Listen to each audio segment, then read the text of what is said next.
Hi hello வணக்கம். எல்லாரும் எப்படி இருக்கீங்க? நாங்கள் ரொம்பவே நல்லா இருக்கோம். இன்னைக்கு நம்ம வீட்டில் என்ன ஸ்பெஷல் பண்ண போகிறோம்னா ரொம்பவே சிம்பிளான ரெசிபி தான். லஞ்ச் மெனு தான். முருங்கைக்காய் தொக்கு வைக்க போகிறேன். லெமன் ரசம் வச்சுட்டு முருங்கைக்காய் தொக்கு வைக்க போகிறேன். எப்படி வைக்கலாம்னு பார்க்கலாம் வாங்க. முருங்கைக்காயும் மாங்காயும் கட் பண்ணி வாஷ் பண்ணி எடுத்துக்கலாம். ஏற்கனவே நான் கட் பண்ணி வச்சிட்டேன். மாங்காய் வந்துட்டு இப்படி போட்டுக்கலாம், இதையும் சேர்த்து போட்டுக்கலாம், டேஸ்ட்டாக இருக்கும். இதையும் போட்டால் டேஸ்ட்டாக இருக்கும். நல்லா வாஷ் பண்ணி எடுத்தாச்சு. ரெண்டும் போட்டு தான் இன்றைக்கி தொக்கு வைக்க போகிறோம். டேஸ்ட்டாக இருக்கும், சூப்பராக வேறு லெவலில். ஒரு 3 டேபிள் ஸ்பூன் எண்ணெய் ஊற்றிட்டு கடுகு, சோம்பு, சீரகம் போட்டுக்கலாம். சின்ன வெங்காயம் நான் கட் பண்ணல, ஆல்ரெடி குட்டி குட்டியாக இருந்துச்சு, அதனால் முழுசாகவே போட்டுக்கலாம். பச்சை மிளகா ஒரு 4 நல்லா வதங்கி வரட்டும். வெங்காயம் நல்லா வதங்கிருச்சு. கருவேப்பிலை போட்டுக்கலாம். போட்டு காய் போட்டு நல்லா வதக்கலாம். இன்றைக்கி நான் குக்கரில் தான் வைக்க போகிறேன். நீ இதே மெத்தடில் குக்கர்லேயே வைங்க, நல்லாயிருக்கும்.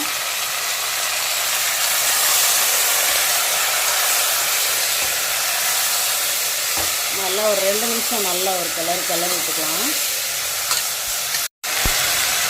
உப்பு லைட்டாக போட்டுக்கலாம்.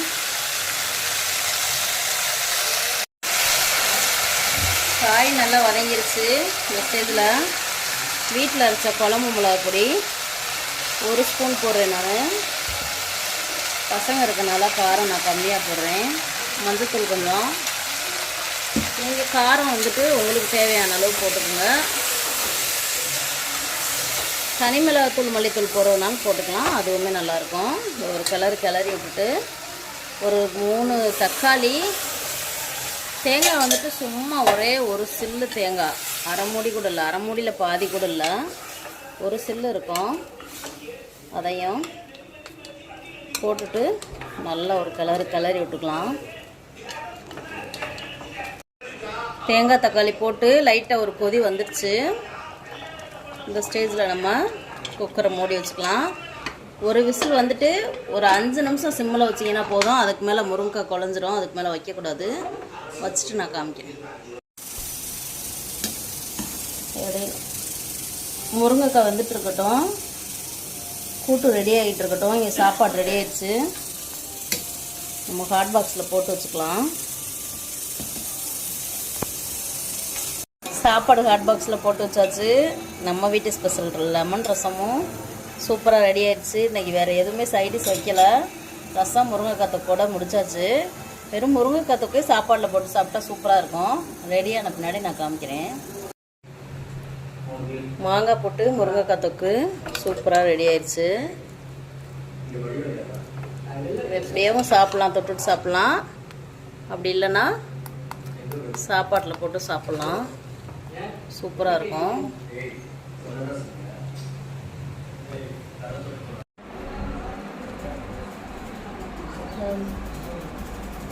சாப்பிட போகிறேன் நான். இந்த முருங்கைக்காய் மாங்காய் போட்டு தொக்கு வந்துட்டு எனக்கு ரொம்ப பிடிக்கும். பாவக்காய் தொக்கு, முருங்கைக்காய் தொக்கு, இந்த மாதிரி ஐட்டம் எல்லாமே எனக்கு ரொம்ப ரொம்ப பிடிக்கும். தக்காளி நிறைய போட்டிருக்கனால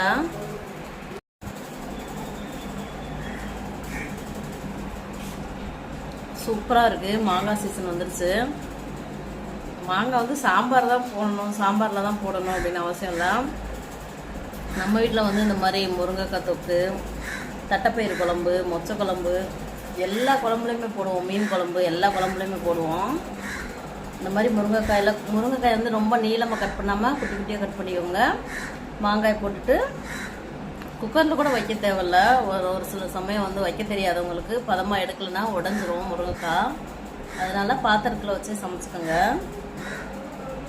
சூப்பராக இருக்குது, பயங்கர டேஸ்ட்டாக இருக்குது. நான் சொன்ன மெத்தட்லையே அப்படியே பண்ணி பாருங்கள். ஒரு ஃபுல்ஃபில்லான சூப்பரான லஞ்ச் சாப்பிட்ட ஒரு ஃபீல் கிடைக்கும். இந்த சாப்பிட்டு அப்படியே இந்த வெயில் காலத்துக்கு ஒரு டம்ளர் மோர் குடிச்சிங்கன்னா அப்படியே ஃபுல்ஃபில் ஆயிரும். வேறு எதுவுமே தேவையில்ல. ஓகே, நான் சாப்பிட போகிறேன். சோறு தான் முக்கியம். நம்ம திண்டுக்கல் ஃப்ரெண்ட்ஸ் சேனலுக்கு சப்போர்ட் பண்ணுங்கள், லைக் பண்ணுங்கள், ஷேர் பண்ணுங்கள், கமெண்ட் பண்ணுங்கள், சப்ஸ்கிரைப் பண்ணுங்கள். மெயினாக